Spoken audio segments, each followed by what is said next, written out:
Oh, we're in the middle of countless trips back and forth to the hill to Burgos, and then back again, and then back again, trying to bring everything back in the Raptor, which is not exactly a huge truck. So mixed feelings about moving. We are moving into the small house, American John's house, simply because it now is being fitted out with all of the electrics, which are actually very expensive. It's a large house and each room has to have lights and what would be expensive fittings. So I guess it works for everyone. Well, not quite everyone, but it does work after a fashion that we're going to live. It's a big house, right? We're going to live there so that we can be on hand to do work at what we've come to know as the big house.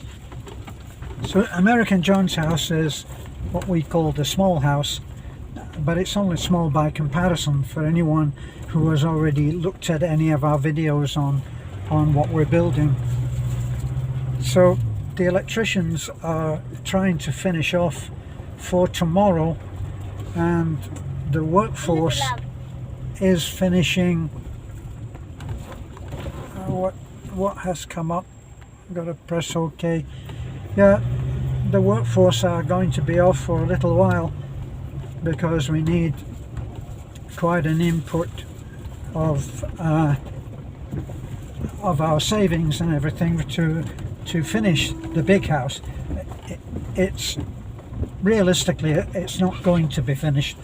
It looks like I'm going to be back on the tools, which actually I wasn't really looking forward to, but I'll make it so that it can be enjoyed. But right now, just one foot in front of the other, and we're driving. I'm doing the driving. Beth is at the house, the new house.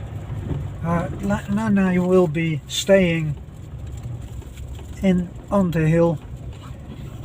Eventually she will move to the property when we get the finances to build her a small house. When I say small, once again, it's by comparison to the two houses that we're already building. So it's bittersweet. I'm driving this road not for the last time, but certainly on a much lesser amount of times than I will be in the future.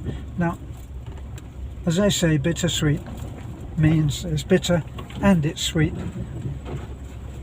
Just looking back, I've lived here for it's as good as 9 years, and those 9 years have been a hell of a trip, I can tell you. We started our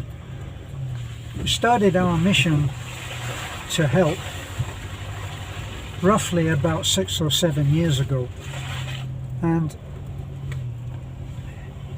it's a fact of life which we have found to be true, that the moment that you start to help, and we always blame the Chinese or give credit to the Chinese for these great sayings, but the saying of the Chinese which comes to mind is that the nail that sticks up will soon be hammered down. So you imagine the floorboards and there's one nail that's sticking up like this. One way or another it's going to be hammered down, and it's a lot like that with helping. I remember I quoted Larry Malley, the late great Larry Malley, who started Medical Missions Matter, and he takes the credit for changing the lives of possibly thousands of children who had the cleft palate. Some of them so bad that they had virtually no top lip at all, showing all the gums and the teeth, in pitiful shape. Larry, we met Larry once because we put out an ad. We put out on our channel, does anybody have a wheelchair in good condition for sale? We would like to buy it, because we were looking for a wheelchair. I think at that time it was for Desiree. These were early years. Well, we got a call from the right-hand man of Larry Malley, and he said, if you would like to come to Ubay, to the hospital where we are having our next Medical Mission Matters event, where we're going to be changing the lives via the cleft palate hair lip of possibly 80 to 100 children. And we went to meet Larry, and he walked us around the corridors where the hospital had put cots, beds for the children that were going to be operated on. He was an amazing man, but something that he said that's always stuck with me. He was a cop for 30 something years, I think 33 years. He was a New York cop, and apparently he was I guess what they call a badass cop, because he would come in and he would settle cases and he would find the perpetrator. And he said, on helping, because we were fairly new at that time, we'd only built 20, I don't know, not even 20 houses, but he'd heard about what we were doing. And he said, it's harder to help than it is to put a really bad criminal behind bars. I think he said it the other way around. It's easier to put a bad guy away than it is to help. And he told us some of the difficulties that he'd have. He was doing miracles. He was changing the lives of all of these kids. He walked me around the hospital, and it was an incredible experience. I've never experienced the absolute outflowing of love for this man. It was incredible. We walked around, and for every child there was a mother there who couldn't thank him enough that they'd been living without hope that their child would ever have anything like a normal life. And then Larry Malley came along, literally a knight in shining armour, and he changed everything. And I never forget Larry. Unfortunately, he was killed.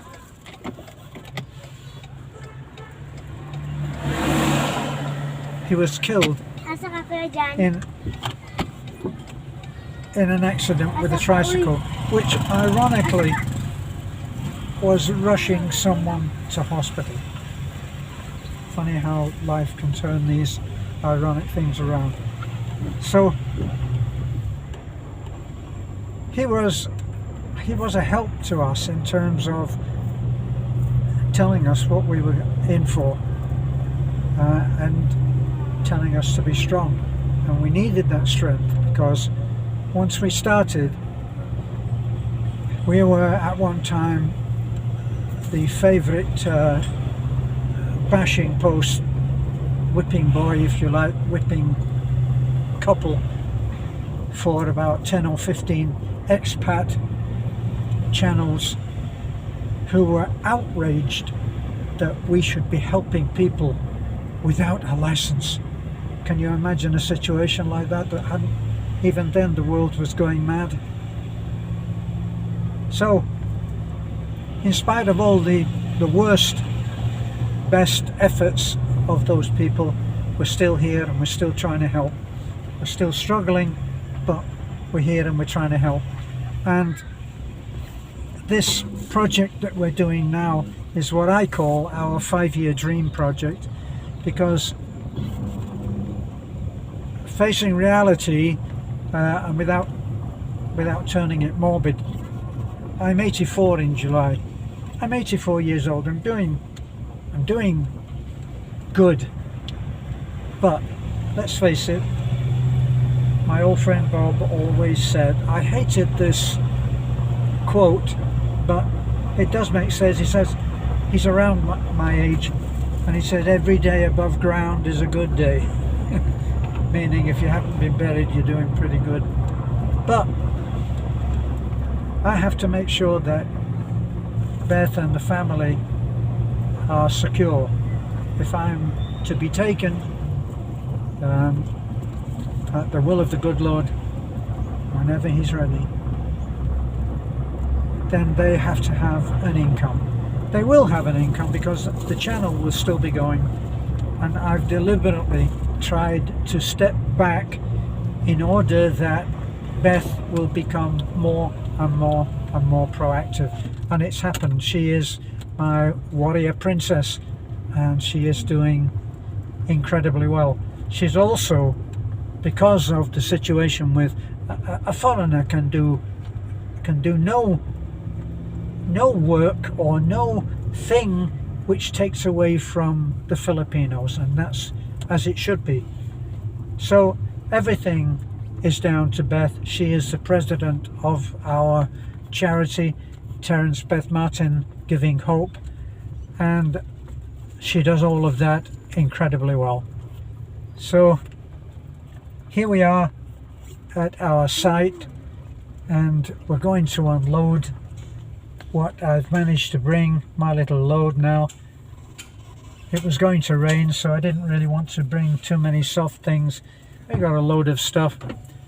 Did you know that research has shown that moving house is almost as stressful as a family member dying? I thought that was quite a bit of information. But anyway, we're here now.